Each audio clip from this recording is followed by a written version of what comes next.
Olá, pessoal, tudo bem? Eu sou Estevão Secato e começa agora mais um episódio do Virando a Mesa. Hoje temos conosco o professor Dr. Roy Martelanck.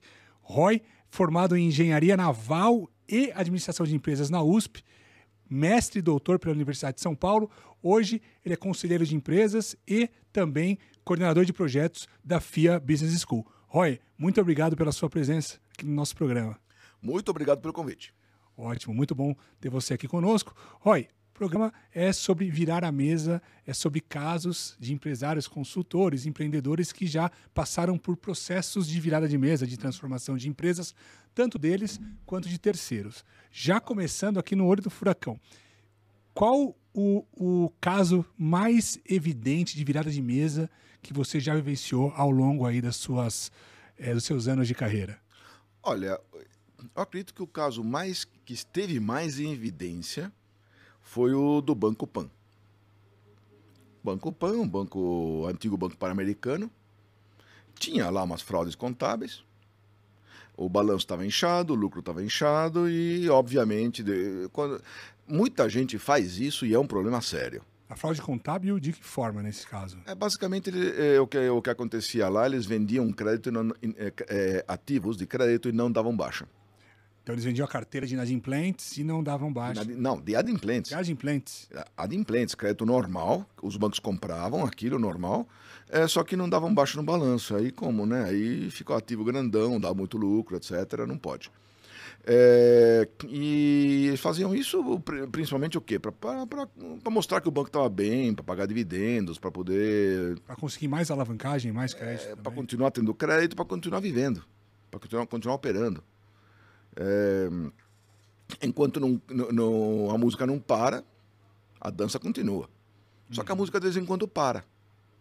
E aí quem está mal parado, com o balanço todo ruim, vai ter problemas, como está agora.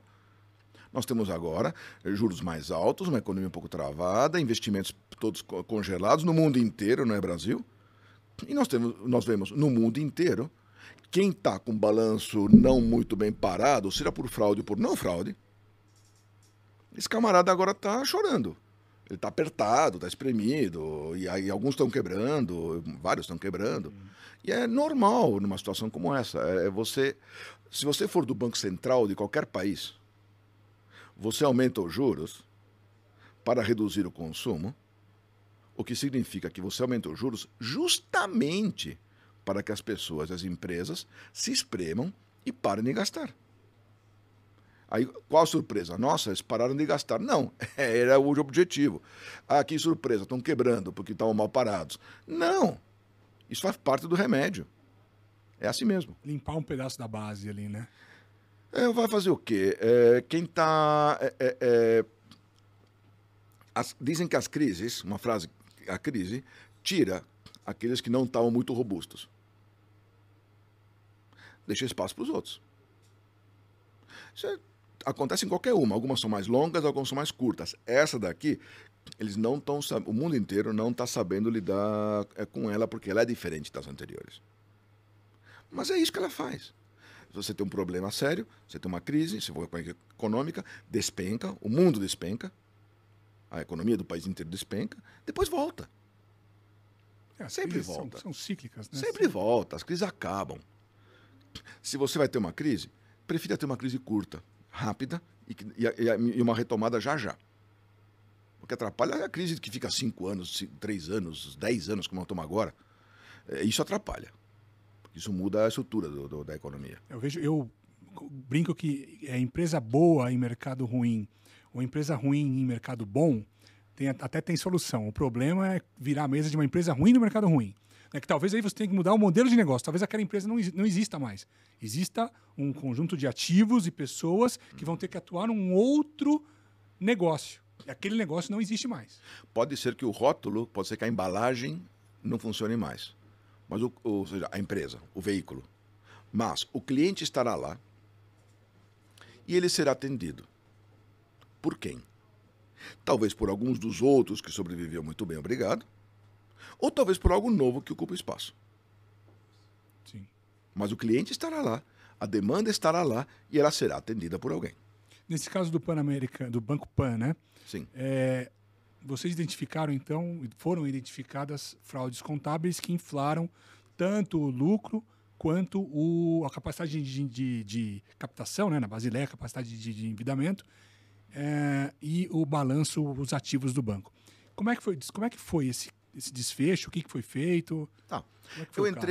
Eu entrei quando o problema já estava identificado, trocaram um conselho, eu entrei no conselho novo, né, na turma do xerife. Daí como é que foi isso? Primeira coisa que você faz, uma auditoria limpinha, nova, com outro auditor. O auditor antigo está viciado, ele está querendo proteger as coisas que ele viu que deixou de ver. Então você chama um outro auditor que faz um serviço tão do zero quanto você conseguir. A fraude, na época, eu me lembro dos números até hoje, era 2,5 bi. O buraco foi 2009. O buraco 2,5 bi naquela era 2,5 bi. A auditoria mostrou que era 4,300. Ok, é normal, nada demais. Entrou um sócio novo capitalizou a empresa e mudou toda a gestão. Tudo bem.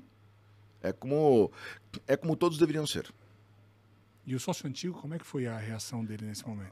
O sócio antigo, ele foi muito firme, foi muito correto, deu todos os bens em garantia. Quem cobriu com o financeiro não tinha dinheiro, ele tinha bens. Uhum. Então, quem entrou com o financeiro usando os bens do sócio antigo como garantia foi o FGC, o Fundo Garantidor de Crédito. Ele colocou o dinheiro que precisava, o banco continuou rodando. Só que, né, depois da auditoria especial que foi feita, o sócio antigo não tinha mais cacife. Ele não tinha mais patrimônio para acompanhar. Aí não daria certo. Então, qual a solução? Vender a parcela dele para um outro controlador. Ele tinha quantos por cento do banco? 37 alguma coisa. Ah, era capital aberto? Era capital aberto, novo mercado. O outro sócio era a Caixa Econômica, o controlador, e tinha ações no mercado. Uhum. E com isso, o banco se resolveu, tá, financeiramente. Depois precisou capitalizar. Capitalizaram sem problema nenhum. E, assim, que quem comprou tem dinheiro, né? Então conseguia fazer isso. Emitiu ações novas e, ok, bola para frente. O banco está hoje super tranquilo, rodando, com zero problemas, ganhando dinheirinho dele, como tem que ser. Agora, qual que foi a origem dessa fraude? Vocês conseguiram identificar qual o fato gerador? Desalinhamento de interesse de executivo? O que ocorreu? Basicamente, os caras queriam continuar funcionando. A máquina funcionando. A máquina queria, uma parte, né? Uma boa parte não tinha a menor noção do que acontecia. Uhum. Uma parte talvez tenha ouvido falar de algo, mas não consegue ligar os pontos. A auditoria não pegou. Então... A gente está vendo que as auditorias estão falhando um pouco em pegar esse tipo de prática contábil. Nós tivemos um caso recente agora das lojas americanas que também eles ficaram devendo, né? Sim. Como assim não viram uma coisa desse tipo, desse tamanho? Mas sabe o que eu acho? Eu acho que não é uma crítica à auditoria em si, mas eu acho que o modelo de negócio de auditoria, em que eles colocam pessoas júniores para fazer boa parte do trabalho, e aí os sêniores só revisam aquele trabalho feito por um júnior e por um gerente, né? E aí chega o volume é tanta DF para revisar, que eles não fazem, não mergulham a fundo no que é que está acontecendo na empresa. Então deixa passar esse tipo de coisa. Aí eu vou dizer o seguinte, eu acho que o modelo de negócio tem problemas sérios, mas não é esse. Eles vão estruturar a equipe do jeito que eles acharem que é mais razoável, e tem uma competição por preço, e o júnior vai aprender, e alguns júniores um dia serão sócios. Ficar a maior parte do trabalho braçal na mão de gente mais que está começando, acho normal. Só que a auditoria ela não é corresponsável pela fraude que ela comete, ou que ela assiste cometer, ou devia ter visto cometer. Ela não é corresponsável. Não é corresponsável. Tem uma proposta no mercado de torná-la integralmente responsável por qualquer fraude que passe debaixo do bigode dela. Mas isso aí não funciona. Até funcionaria se Não custasse funciona. 15 vezes mais honorário. Não funciona. Por quê? Porque as fraudes são bilionárias potencialmente. Sim. Quanto você vai cobrar? Então, exatamente. Então, pera lá. Se você for cobrar uma quantidade imensa de dinheiro por isso, porque teria que ser, porque uma auditoria não é exigível dela que ela pegue a fraude. Sim. A auditoria apenas testa uma hipótese. Tanto que tem a carta de representação da administração da empresa, falando, olha, eu estou te dando as informações corretas e fidedignas. Né? Exato, porque o auditor, ele é responsável por aplicar a melhor técnica que ele consegue, tá? E relatar o que viu. Ele não é responsável por encontrar a fraude. Okay? É como um exame médico. Se você só tem raio-x, você vai detectar algumas doenças e não outras. É o que o exame permite fazer. Acabou. Não tem milagre. Mas o auditor, essas falhas que tem tido no mundo inteiro, inclusive, elas mostram uma coisa interessante. Ele deveria ser mais responsabilizado. Financeiramente, eu digo. Agora, se vai dar vai ficar devendo bilhões e bilhões pelo mundo, não vai dar certo. Vai descontinuar o negócio de auditoria. Não vai. Sabe o que vai acontecer? Os muito responsáveis realmente vão sair do mercado e vai entrar um monte de auditor nominal. Um monte de fulaninho ali que, eu assino, deixa que eu assino, quanto você me paga? Aí é exatamente o efeito que você não quer. Então, se você faz por 100%, não rola. Mas alguma penalidade tinha que ter para deixar o pessoal mais esperto. E aí, no caso lá do PAN, foi identificado o problema. No caso do PAN, foi identificado. Quem achou o problema foi até o pessoal do Banco Central. Mas também já não dava mais. Quer dizer, como é que se.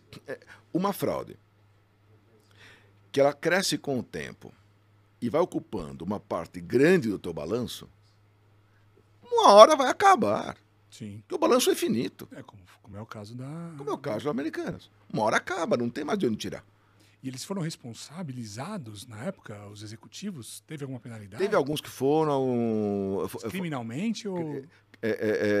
pelo Banco Central, tem uma discussão criminal, então, sim, ok? E outros não, tem gente lá que não tinha noção do que estava acontecendo. E isso, a empresa listada no novo mercado. No mercado. Assim como as Americanas no mercado. Isso coloca um pouco em xeque, talvez, a efetividade dessas regras de governança, Roy? Sim, em certo grau. Por exemplo, todos dois tinham todo o kit de governança montadinho, bonitinho. Tudo. Tudo que você possa imaginar. O mais bonitinho que está recomendado lá, os caras fazem. A Petrobras, que é outro, que não era novo mercado, porque tinha preferenciais, que não poderia ser, mas também tem todo o kit de governança montado lá. É outra. Tudo certinho, e aí você tem uma mega fraude. Que na Petrobras também teve. É de outra natureza, também teve. Então, cara, tem tudo direitinho, cheirosinho, montadinho, tudo funciona exatamente como está no livrinho das boas práticas. E nada funciona. Na hora H, você tem uma coisa imensa, um monstro lá dentro que está devorando e ninguém viu. Então, claro que isso não é suficiente. Ninguém viu ou não reportou. Né? Bom. Alguns viram e são os causadores, né? Sem dúvida. Ninguém viu, pronto. Ninguém viu, exatamente. Claro. Passou por baixo do pano aí. Obviamente tem gente fazendo. Daí é porque as regras de no mercado, governança, etc. e tal, elas fazem parte do serviço. Uma parte daquilo tem muito show também. Uma coisa que a gente vê funcionar melhor é quando você tem um segundo acionista importante, o desafiante, o challenger.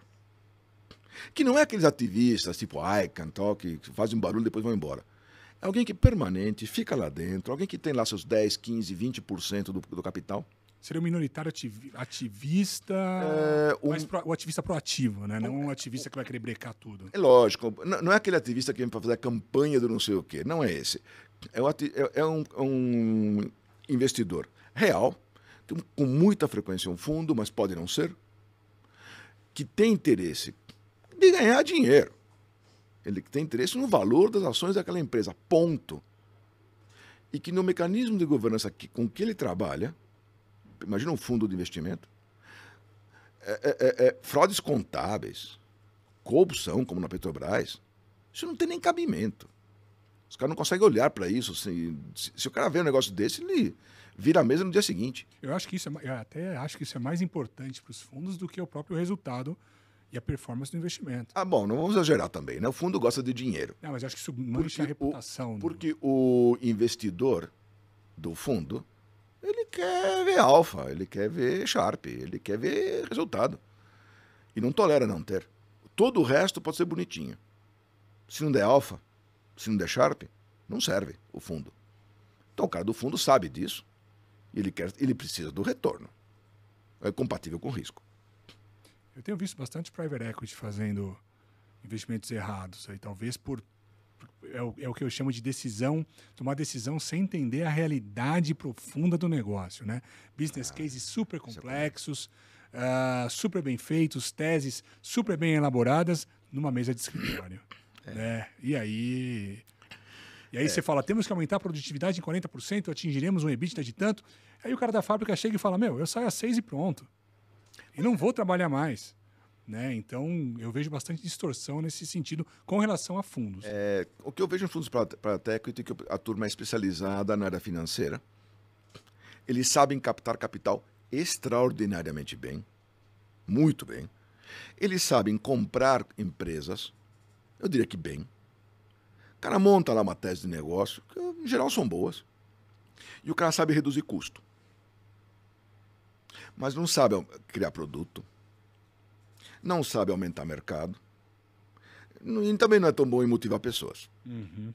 E da tecnologia, ele consegue contratar alguém que entende, mas o cara não entende. Resultado, eles fazem trazer um monte de capital. Se tiver um endividamento muito alto, eles tiram na hora. Eles sabem comprar outras empresas, tentar usar aquilo como plataforma e comprar os outros. Eles sabem reduzir custo, apertar para reduzir custo. Eles querem margem EBITDA, claro que eles querem, porque é o que valoriza, porque a empresa é comprada e vendida com base múltiplo de EBITDA, o cara quer mostrar margem EBITDA, ele quer mostrar EBITDA grande, o máximo que ele puder, para ter o melhor preço de saída. E não adianta fazer por 3 meses, tem que ser por alguns anos, mostrar que ele é estável. Então tem que ser desde o começo. Só que isso não gera VPL. Isso é uma receita que até aumenta a base do valor, o EBITDA, mas não necessariamente é o que maximiza o resultado do negócio. Mas é um pouco da visão que eu tenho de startup. E não falando mal de nenhuma startup, longe de mim. Mas é a forma de criar valor, obter valor da startup, que é aquela, meio que quase como se fosse um Ponzi, em que eu só consigo rentabilizar o meu investimento inicial se alguém entrar comprando mais caro aquela ação ou colocando no valuation mais alto. E aí, essa rodada se repete algumas vezes e o free cash flow, o cash flow sustentável da empresa nunca chega. E a empresa está se valorizando, em cima de alguém que entrou no momento depois. Alguns dão certo, a maioria não dá. Aí você tem 2 histórias que vale a pena contar. Uma startup, essas lean startups, as magrelas. Não estou falando de startup, uma concessão de serviço público. Estou falando de lean startup de TI, bom exemplo, ok? Que quase não tem ativos, onde o dinheiro é gasto com a sobrevivência para chegar daqui a 2 anos com algo melhor do que tinha hoje. Está fazendo software, arrumando cliente. Bom, essa daí, ela tem 2 clientes distintos, totalmente diferentes. Um é o cliente da bugiganga que ele vende. Ele vende um software de alguma coisa, clique disso, daquilo, tranquilo. O segundo cliente, que chega a ser mais importante, é o investidor. E investidor não é investidor, é cliente. Então ele vai lá, o fulano, que é um bom fundador de startup, ele é muito bom em lidar com esses investidores, enquanto clientes. E ele dá aquilo que o fulano precisa ver. Ele até arruma alguns clientes de verdade também. E é isso que você vê. Por isso que, às vezes, o produto, o serviço real fica fraco. Porque não é isso que o cara está otimizando. Em outros casos está. Mas está trabalhando para maximizar o valor para o cliente dele, que é o investidor. E para arrancar a próxima tranche daqui a 2 anos, daqui a 1 ano, 3 anos, depende de como é que ele conseguiu negociar. Quanto mais fôlego, mais. A gente vê as grandes startups, as mais famosas startups aí, dando prejuízos bilionários todo ano. E continuam. Continua. E até o momento que alguém vai surgir com uma outra ideia melhor. A música para. Eu falo assim, alguém está pagando essa conta. A música uma hora para. E alguém vai pagar a conta. Vai. Provavelmente vai ser o cara que entrou por último, pagando um cheque mais alto, né? Ou alguém... Mais ou menos. Está bancando esse fluxo de caixa por muitos anos negativo, né? Aí tem mais um jogo. Se você analisa como é que são os contratos, e aí você enxerga por que tem tanto... de novo, unicórnio. Unicórnio é aquela companhia de capital fechado que vale mais que 1 bilhão. Mas se eu te vender 0,0001% da minha empresa por R$100 mil, eu viro um unicórnio. Exatamente. Então, como é que os caras fazem?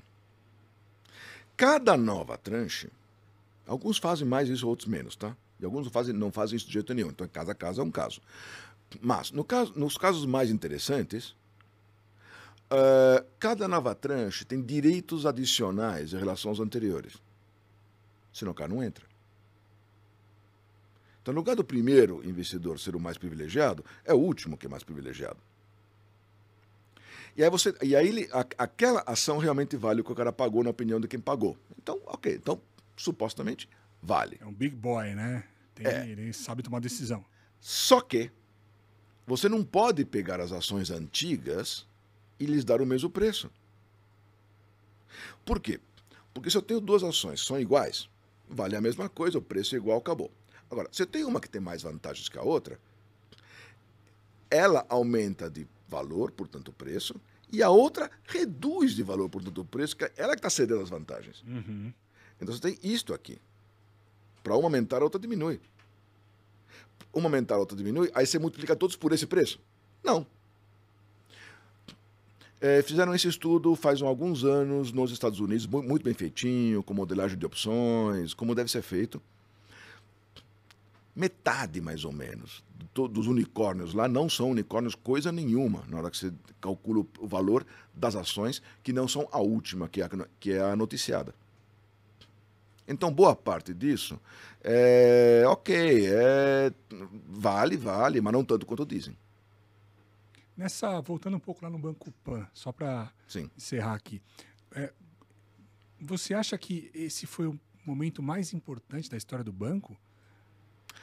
Difícil dizer, tem momentos anteriores que eu não vivi, né? Então, eu não sei dizer. Você tem os momentos de fundação, de criação, de crescimento.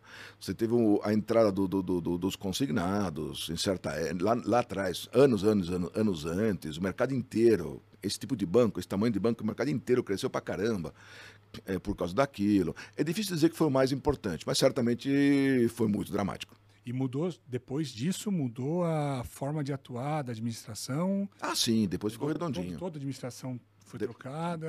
Foi. E era no nível gerencial isso? Chegava no nível de gerência? Ou eram as decisões tomadas mais no nível do C-level? Não tem jeito, né? Porque tinha fraude, inclusive, de sistemas. Então era permeado. Então, em alguns lugares chegou. E conseguiram identificar todo mundo? Ou quase todo mundo? Identificaram algumas pessoas. Então alguns podem ser que tenham ficado lá ainda. Duvido. Duvido, tá? Com o tempo acabaram saindo. Rapidamente. Assim, não dá para manter uma pessoa que faz um negócio desse, né? Sim. É assim, vamos lá. Você identifica, né? Ou não, né? Se perder confiança, acabou também. Verdade. Você não precisa saber. Há uma diferença entre o penal, judiciário, penal, aquela coisa, que só vai condenar se houver provas de que o fulano cometeu um crime. Numa empresa ou numa decisão comercial, você vai fazer negócios com quem você confia. Se você perdeu a confiança em alguém, não cometeu crime nenhum. Mas você perdeu a confiança, você não precisa mais ter aquela empresa ou aquele camada como cliente, ou como fornecedor, ou como funcionário. Perdi a confiança, não quero mais. Sabe que em reestruturação de empresa, quando a gente chega num projeto, você geralmente tem lá o reclamão, o neutro e o cara que compra a briga, né? O cara que compra a briga você traz para próximo e recompensa o cara. Mas vai recompensar quem está te ajudando? É óbvio. Lógico. Eu vou recompensar. Óbvio. Porque ele está comprando a ideia da mudança. Claro. Eu vou tentar dar um ambiente estável e de confiança para o cara que está em cima do muro. E o reclamão eu vou desligar imediatamente.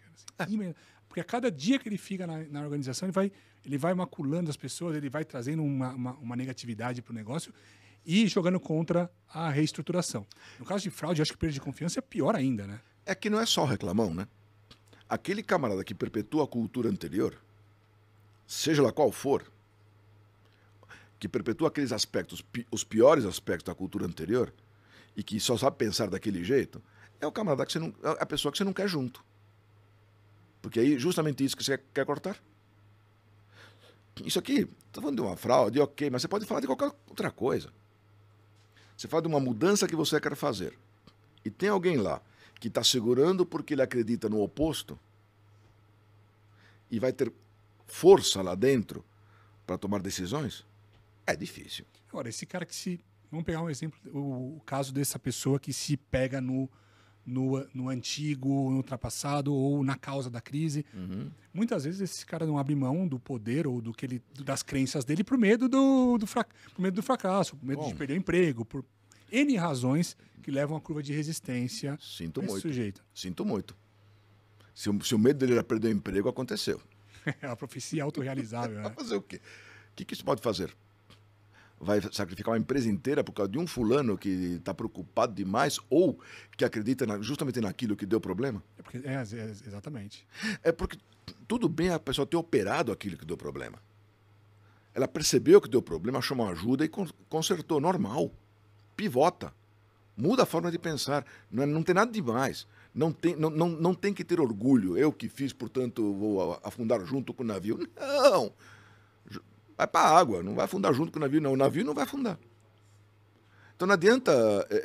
A pessoa que falhou, aprendeu e está consertando, pode ser muito interessante manter. Não sendo um problema ético, pode ser muito interessante estar no time.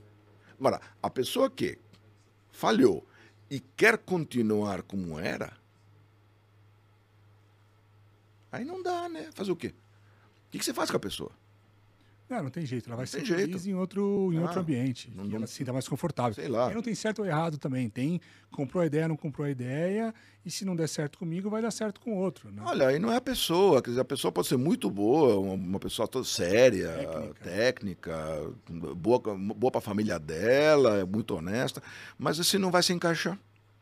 Ô, Roy, fala um negócio para mim. A gente estava conversando sobre a época do plano Collor, né? Collor, putz. Assim, acho que o Brasil inteiro teve que virar a mesa, né? Aí o plano Collor foi doloroso, porque você tinha uma quantidade imensa de empresas. Pessoal, só pegando esse gancho, porque é importante aprender com o passado. E não quer dizer que não vai acontecer de novo. A única certeza que eu tenho é que a gente vai ter crise. Crise vai ter, elas não vão ser iguais, idênticas às anteriores, porque a gente aprende. Mas a criatividade do mundo real é grande. Então as crises haverá. A gente tem que conhecer as do passado para poder lidar com as próximas. E como é que foi essa época? Vamos lá. Você tinha uma indústria brasileira muito protegida contra importações, onde os preços de todos os produtos eram determinados pelo governo. Tinha um tal de um comitê, o Conselho Interministerial de Preços, que permitiam não aumentar os preços, na tentativa tola de controlar a inflação a partir de decreto. Agora, é só um paralelo, mais um paralelo. Isso existe em alguns setores ainda, né? Esse protecionismo de preço. Protecionismo contra a importação até tem. Agora, o governo fixando o preço, dizendo o preço do copo vai ser R$3 e não os 3,20, isso não tem mais. O elétrico não tem isso? Isso é porque é concessão. Porque é concessão. Porque o elétrico... Mas aí a regra do jogo está clara. O elétrico é um negócio que é do governo, que ele pediu para um operador privado operar por ele. Tá? Mas continua sendo do governo. Essa é a ideia de concessão. Uhum. Tá? E aí o governo... Porque no setor elétrico, por exemplo, você não tem competição, não dá para ter competição. Vai ter quantas operadoras de energia elétrica, distribuidoras de energia elétrica? Aí de descentralizados. Não dá, porque você precisa de uma rede elétrica. Você tem uma rede elétrica em uma cidade, não tem duas. Não é que nem celular que o ar está aí para todo mundo. É muito caro ter duas distribuidoras na mesma cidade. Você dobra o custo. Então não faz, tem uma. Como não tem competição, alguém tem que controlar preços e outras condições. Qualidade, se vai chegar nas casas, não sei o que lá. E isso só dá para ser o governo e é assim no mundo inteiro. É a mesma coisa da NET, que passa o fio pelo fio da Comgás, eu acho, alguma coisa dessa, né? Dá para fazer isso. E aluga o espaço. Dá para fazer isso. Agora, esses serviços públicos são controlados pelo governo, são concessões, são controlados pelo governo no mundo inteiro, mais ou menos do mesmo jeito. O Brasil tem lá suas nuances, cada país faz um pouquinho diferente, mas é mais ou menos do mesmo jeito. Perfeito. Então, Tem que ser. E voltando aí a virando a mesa de toda a indústria nacional, como é que foi? Ah, bom. Aí foi horroroso, porque o Collor era um camarada que se elegeu ele não tinha partido de verdade, não tinha congresso de verdade, ele falava que eu tenho uma única bala no fuzil para matar um tigre, que é a palavra da época. E tinha mesmo, porque se ele entrasse meio devagarinho, o congresso ia comer ele pelo pé. Então o que ele fez? De repente ele abriu o mercado para importações de muita coisa. Era proibido, agora pode. Na hora que se abre o mercado para importação de um monte de coisa, todo mundo que tinha equipamentos obsoletos, antigos, que não precisava ser eficiente porque estava protegido, não teve tempo, né, de se preparar. Não teve tempo e teve uma crise imensa, todo mundo ao mesmo tempo. Quando uma empresa tem uma crise, os funcionários, clientes, fornecedores, têm muitas outras para procurar. E quando todo mundo tem uma crise ao mesmo tempo? Não tem para onde correr. Meu ex-sogro perdeu uma fábrica e quase perdeu a vida por conta disso. Meu pai perdeu uma casa também.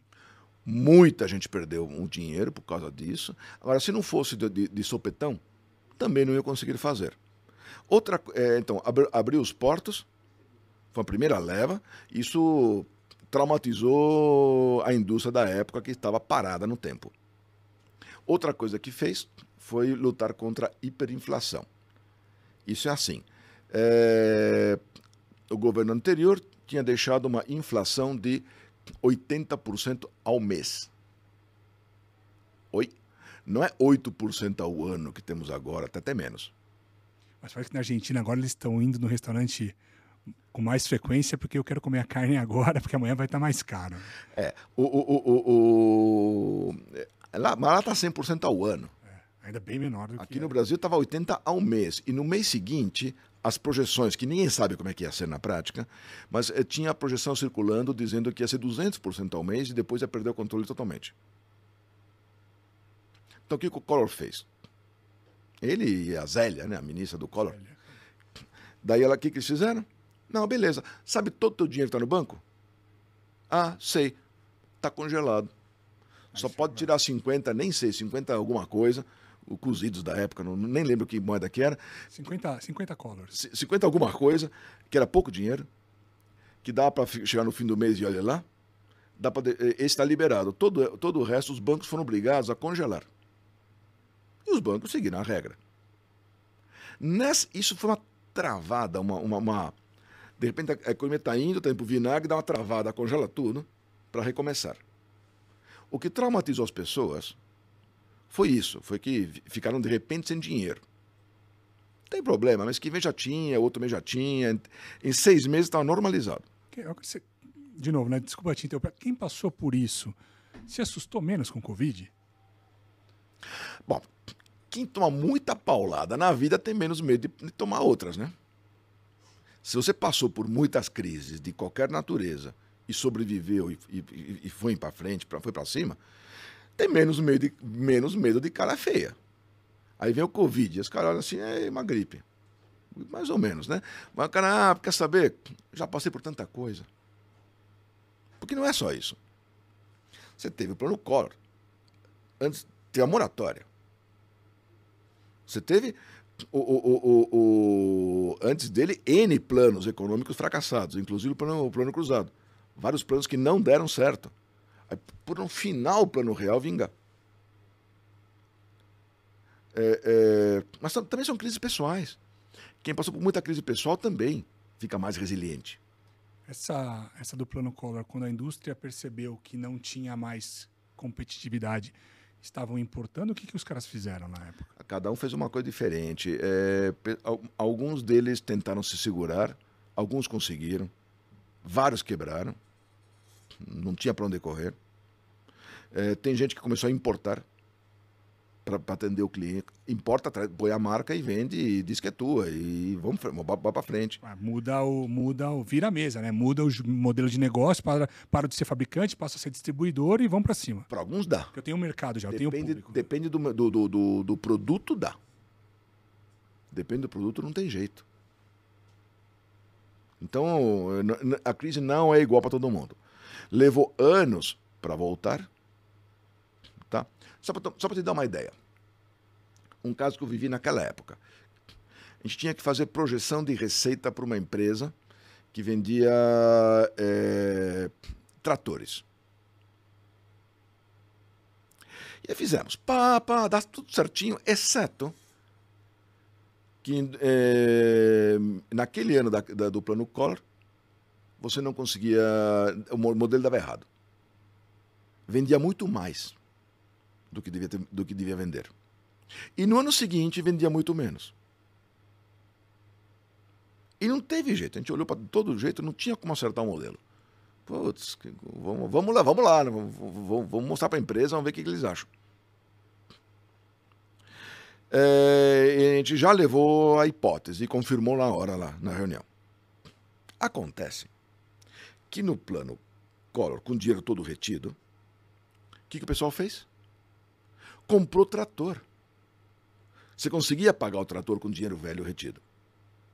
Era melhor ter trator na garagem, sem uso nenhum, do que ter dinheiro no banco. No ano seguinte, já estava resolvido. Só que tinha uma sobre-estoque de tratores. Tinha um monte de trator parado. Aconteceu a mesma coisa na Argentina, num plano muito parecido, que o Brasil copiou, na verdade, copiou de lá, também segurar a grana em todo mundo. Aí, por uns 2, 3 meses, era possível usar o dinheiro velho para comprar imóveis. Supervalorizou os imóveis. O pessoal correu desesperadamente para tirar o dinheiro do banco e comprar imóveis. O corretor não dava conta da demanda. Eles vendiam imóvel com base no folheto, com base na descrição. A pessoa não ia no imóvel para comprar porque não dava tempo. Viraram madrugada trabalhando para conseguir fazer a papelada. Aqui imóvel tem muito papel. Para desenroscar aqui, ali, tem muito enrosco de documentação, escritura, que está mais ou menos, não sei o que lá. Foram lá como aqui tem essa mesma bagunça, né? Então, eles trabalharam muito para conseguir vender esse monte de imóvel tão rápido. Aí o governo chegou e trancou de novo. Quem fez, fez. Quem não fez, não faz mais. Mesma coisa que aqui. Essa questão da sobreoferta é engraçada. Eu peguei um cliente uma vez, uma fábrica de investimentos cerâmicos, fazia piso, né? E eles tinham 200 milhões em estoque de produtos acabados e uns 200 milhões de dívida. E aí os caras queriam fazer uma liquidação para vender para C&C, Leroy e tudo mais. Eu falei, mas isso aí o sell-out não está acontecendo. As pessoas não vão comprar. Isso vai ficar micado no seu estoque, no estoque deles, na verdade, não no seu. E não vão comprar mais nada. Você não vai conseguir pagar sua dívida. Não, e mata as vendas próximas. Então, exatamente. Aí você não teria receita. Qual foi a minha recomendação na época? Para a fábrica. Para a fábrica, demite os funcionários, depois você contrata. Aguenta um ano. E com essa parada de fábrica, nesse um ano você quita a dívida. Depois você volta a operar. Bom, a empresa não me ouviu, acabou tendo que pedir recuperação judicial. Muitas vezes a gente não é bem sucedido em convencer o dono do negócio, né? E é um problema, né? Porque isso depende de moda, depende de estilo. Cerâmica, passou um tempo, já não vai vender a mesma. Pode ser. Aí mica no estoque do cara. Tem que ser, tudo que é moda tem que ser rápido. E além nesse plano Collor, você chegou a assessor? Você estava com que idade, Roy, nessa época? Nossa, naquela época com um pimpolho. Devia ter uns 30, talvez. E você assessorou empresas nessa época? E foi duro. E foi duro. Porque você tinha que reduzir custos violentamente de uma forma ordenada. Naquela época estava na moda uma coisa chamada reengenharia. Que tinha lá fora um pouco e tal, mas entrou com muita força no Brasil, porque era uma técnica que o consultor conseguia aplicar e que reduzia custos muito firmemente, muito rapidamente, que exatamente que naquele momento eu precisava. É técnica um pouco antiga, baseada em revisão de processos. O pessoal depois parou, reengenharia virou palavrão, porque muita gente perdeu o emprego por causa daquilo, né? Então emocionalmente não dava mais. Aí rebatizaram a mesma coisa e depois já evoluiu, temos mais tecnologia do que tínhamos naquela época. E a indústria em si, o que foi mais impactado foi o setor de fábricas e fabricantes e indústria, de fato, né? No começo, sim, mas atinge o resto, né? O resto atinge eu acho que pela extensão da falta de renda que isso traz. Basicamente. Né? E como é que e essas empresas que sobreviveram, que técnicas que elas usaram? Assim, tem alguma técnica que os caras usaram naquela época que vale até hoje? Quais princípios que são cláusulas pétreas que valem até hoje para salvar a empresa? Uma que eu falei é engenharia. A outra, muita gente entrou em concordata, que é o que tinha na época. Isso antes da recuperação judicial, tinha um instrumento chamado concordata, que é o que vigia naqueles tempos. Tem um certo paralelo entre os dois. Muita gente, alguns, dependendo do setor, começaram a importar para distribuir, porque o câmbio ficou favorável para quem importava. E quem está hoje vivo, que era daquela época, é porque investiu tudo que dava em sobrevivência. Porque, repara, as crises acabam. Depois do Collor, 4 anos depois, veio o Plano Real. E aí quem estava vivo e não estava vivo e tinha ainda musculatura suficiente, porque tem alguns que já estão tão desmilinguidos que não aguentam, não conseguem nem levantar mais para voltar a correr, mas quem não ficou muito fraco e quem tinha musculatura suficiente, ganhou todo o mercado. Quando o mercado voltou, e voltou com força no Plano Real. É o que eu falo, sobreviva. É que eu falo bastante sobre eficiência, né? Num mercado em que tem, por exemplo, sei lá, 200 itens para vender. O mercado é um mercado de 200. Cada um vende 100, só que eu vendo com uma margem de 20 e você vende com uma margem de 15. Certo? Para mim então me sobra 20 e para você sobra 15. Se o mercado cai para 100, ou seja, pela metade, eu consigo dar um desconto de 15 e você fica com 0, porque sua margem é menor do que a minha, e eu ainda ganho 5. Eu consigo dar um desconto de 20, fazer um dumping, tirar você do mercado e continuar vivo. É isso aí. Então, buscar eficiência sempre. Olha, é isso, porque, repara, tem anos em que a gente ganha dinheiro. São anos de ganhar dinheiro. Faz tempo que não tem tido isso. São anos de ganhar dinheiro. E tem anos que são anos de não perder. Não adianta tentar ser guloso e tentar ganhar igual todos os anos. Isso não vai acontecer assim. Opera o ciclo. No ano de ganhar, você ganha, cresce, seja feliz. No ano ruim, e o Brasil tem bastante disso, você se aguenta na cadeira. Ah, mas não vai investir? Vai fazer projetos. Vai fazer planos. Para quando for a hora. Talvez, se você percebe que a coisa vai melhorar muito, a tecnologia mudou muito, ou então algum concorrente acabou e deixou o mercado para você, aí talvez você queira investir no meio de uma crise. Mas geralmente o pessoal acaba investindo quando já viu que a coisa vai ser boa. Já está na saída. E outra coisa, uma preocupação nessa questão de investimento, é segurar ou conter o superpositivismo ou o otimismo de um empreendedor, né? Porque os empreendedores, geralmente, para ele ser empreendedor, ele já tem que ser otimista por natureza. Tem. Né? Tem. Então, assim, ele sempre vai ver com muitos bons olhos, ele sempre vai ter uma perspectiva positiva do futuro. Sim. E toma uma decisão com base nisso. Sim. Mas às vezes essa projeção não se concretiza. Isso. Né? E aí a pessoa já está lá super endividada, tendo que apagar incêndio, o que era uma oportunidade virou um problema. Olha, é assim, você vai fazer uma cirurgia, sei lá, de rim, qualquer uma.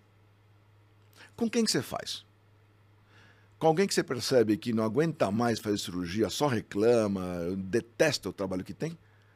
Ou você vai fazer com aquele que curte fazer aquele tipo de cirurgia, que estudou, ele sabe fazer, ele está salvando vidas e é isso que ele gosta. Ele vai ganhar um dinheiro também. Você vai fazer com o segundo. Empreendedor é a mesma coisa. Empreendedor é uma pessoa que curte o que está fazendo, gosta daquilo, gosta de ganhar dinheiro, mas gosta do negócio em si. Gosta ou da produção, ou do cliente, ou de todo aquilo em torno, e são melhores os mais completos. Ou então é bom quando vem 2 sócios, um é mais tecnologia, produção, o outro é mais cliente. Ok, funciona bem. Mas eles curtem o que fazem. É claro que esse camarada que gosta do que faz, e gosta de ganhar dinheiro, que ninguém é besta, mas gosta do que faz, esse cara tende a ser otimista. Ele tende a gostar do próximo passo. E ainda bem, porque esse é o cara que vai fazer. E é esse que move o Brasil, né? E esse que move o mundo. É. Os pessimistas não fazem. Os otimistas movem o mundo. Os pessimistas não. Só reclama, não adianta nada. Mas eu acho que a regra é ter otimismo com parcimônia, né? Com cautela. Bom, né? é para isso que você tem método. Você faça o projeto, faça muitos projetos, descarte a maioria. Não se apaixona pela primeira coisa que passa pela frente. Testa muitas vezes, muitas ideias, muitos projetos. Alguns vão ser muito bons. A maioria vai ser um bom exercício. Não, você não vai fazer, não. Mas alguns são muito bons. Vai neles. Trabalhe com método. Trabalhe com técnica. Você projete o fluxo de caixa direitinho, de forma não exageradamente otimista, e faça as suas contas todas. Tá? Saiba perder poder, isso é bem difícil. Saiba não ser o único indivíduo que manda. Tenha 1 ou 2 ou 3 ou 4 pessoas de ressonância, algumas dentro da empresa, algumas fora da empresa. Pode ser um conselho, pode não ser, mas tenha pessoas de ressonância com as quais você consegue abertamente discutir para valer aquilo e que vão te criticar sem dó, porque são amigas tuas. Quem critica é amigo, quem não critica não serve para nada. Tá? Então, com essas pessoas, você usa elas para ressonância para testar as ideias. Antes de pôr milhões e milhões nelas, porque depois fica caro, depois não dá mais. Depois que você entrou, para sair é bem complicado. Então, antes de entrar, tenha razoável certeza de que o caminho é aquele. E vai em frente. Perfeito.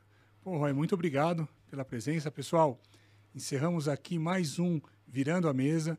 Roy, obrigado mais uma vez e até a próxima. Muito obrigado pelo convite e disponha. Até mais. Até mais, pessoal.